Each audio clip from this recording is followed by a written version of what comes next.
All right, everyone. Our story is Too Many Tamales. Too Many Tamales. I wonder what the story is going to be about. Here's the title, Too Many Tamales. Snow drifted through the streets, and now that it was dusk, Christmas trees glistened in the windows. Maria moved her nose off the glass and came back to the counter. She was acting grown up now, helping her mother bake tamales. Their hands were sticky with mesa. "That's very good," her mother said. Maria happily kneaded the mesa. She felt grown up wearing her mother's apron. Her mom had even let her wear lipstick and perfume. If only I could wear Mom's ring, she thought to herself. Maria's mother had placed her diamond ring on the kitchen counter. Maria loved that ring. She loved how it sparkled like their Christmas tree lights. When her mother left the kitchen to answer the telephone, Maria couldn't help herself. She wiped her hands in her apron and looked at the back door. "I'll wear the ring just for 1 minute," she said to herself. The ring sparkled on her thumb. Maria returned to kneading the mesa. Her hands pumping up and down. On her thumb, the ring disappeared, then reappeared in the sticky glob of dough. Her mother returned and took the bowl from her. "Go get your father for this part," she said.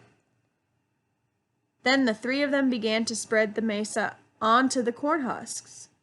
Maria's father helped by plopping a spoonful of meat in the center and folding the husk. He then placed them in a large bowl on the stove. They made 24 tamales as the window grew white, with delicious-smelling curls of steam. A few hours later, the family came over with armfuls of bright presents.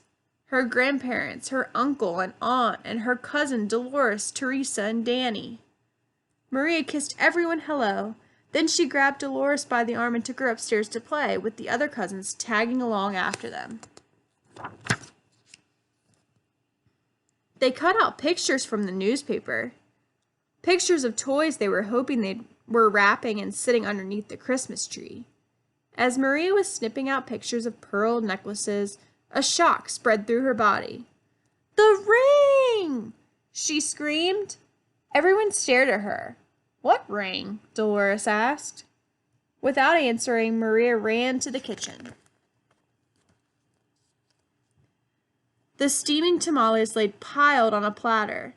"The ring is inside one of the tamales," she thought to herself. "It must have come off when she was kneading the mesa." Dolores, Teresa, and Danny skidded into the kitchen behind her. "Help me!" cried Maria. They looked at each other. Danny piped up first. "What do you want us to do?" "Eat them," she said. "If you bite something hard, tell me." The four of them started eating. They ripped off the husk and bit into them. The first one was good, the second one pretty good, but by the third tamale they were tired of the taste. "Keep eating," Maria scolded. Corn husks littered the floor. Their stomachs were stretched till they hurt, but the cousins kept eating until only one tamale remained on the plate.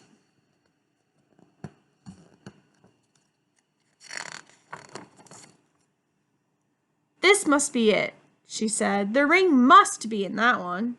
We'll each take a bite. You first, Danny." Danny was the youngest, so he didn't argue. He took a bite. Nothing. Dolores took a bite. Nothing. Teresa took a bite. Still nothing. It was Maria's turn. She took a deep breath and slowly, gently bit into the last mouthful of tamale. Nothing! "Didn't any of you bite something hard?" Maria asked. Danny frowned. "I think I swallowed something hard," he said. "Swallowed it!" Maria cried, her eyes big with worry. She looked inside his mouth. Teresa said, "I didn't bite into anything hard, but I think I'm sick."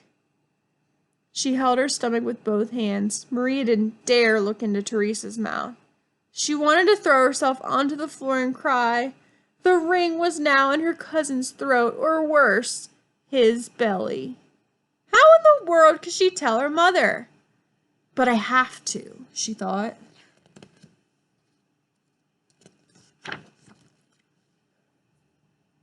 She could feel tears pressing to get out as she walked into the living room where her grown-ups sat and talked. They chattered so loudly that Maria didn't know how to interrupt. Finally, she tugged on her mother's sleeve. "What's the matter?" her mother asked. She took Maria's hand. "I did something wrong," Maria cried. "What?" her mother asked. Maria thought about the beautiful ring that was now sitting inside Danny's belly and got ready to confess. Then she gasped. The ring was on her mother's finger, bright as ever. "The ring!" Maria nearly screamed. Maria's mother scraped off a flake of dried mesa. "You were playing with it?" she said, smiling gently. Do you think her mom knew she was playing with it? "I wanted to wear it," Maria said. Then she told them all about how she thought how they'd eaten all the tamales. Her mother moved the ring a little on her finger. It winked at silvery lights. Maria looked up and her Aunt Rosa winked at her too. "Well, it looks like we have to cook up another batch of tamales," Rosa said cheerfully. Maria held her full stomach as everyone filed into the kitchen, joking and laughing. At first, she still felt like crying, as she needed a great bowl of mesa again, next to Aunt Rosa. As she pumped her hands up and down, a leftover tear fell from her eyelashes into the bowl, and for just a second rested on her finger, sparkling like a jewel. Then Rosa nudged her with her elbow and said, "Hey, Nina! It's not so bad. Everyone knows that the second batch of tamales always tastes better than the first, right?" When Dolores, Teresa, and Danny heard that from the other side of the room, they let a groan the size of 24 tamales. Then Maria couldn't help herself. She laughed, and pretty soon everyone else was laughing, including her mother.